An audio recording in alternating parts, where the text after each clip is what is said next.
আসসালামু আলাইকুম। আপনারা সবাই কেমন আছেন? আমি ভালো আছি আলহামদুলিল্লাহ। তো আজকে আমি পুঁটি মাছের পাতুরি বানাবো, তাই একটা আমার কলাপাতা লাগবে। তো আমি গাছ থেকে কলাপাতাটা পারলাম, তারপরে এটা ধুয়ে পরিষ্কার করে তারপরে আমি পেঁয়াজ, রসুন, কাঁচা লঙ্কা, সরষে সব কিছু দিয়ে গ্রাইন্ড করে নিয়েছি এটার মধ্যে।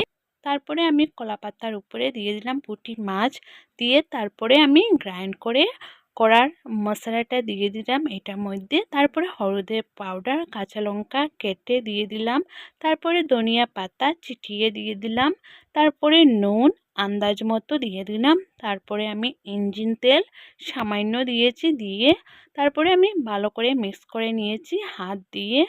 মিক্স করার পর সামান্য একটু ধনিয়া পাতা উপরে ছিটিয়ে দিলাম, তারপরে কলা পাতাটা মুড়ে দেব, দিয়ে তারপরে আমি টিফিনের বক্সের মধ্যে এটা ঢুকিয়ে দেব, দিয়ে টিফিনের ঢাকনাটা ঢাকিয়ে দেব এটার মধ্যে।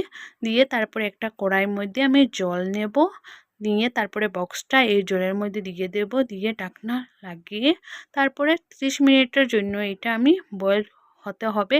তারপরে হওয়ার জন্য আমি ওয়েট করছি। তো দেখতে পাচ্ছেন এটা হয়ে গেছে একদম। তো একদম কি বলবো, মানে এত টেস্টি হয়েছে আপনাদেরকে আমি বলতে পারবো না।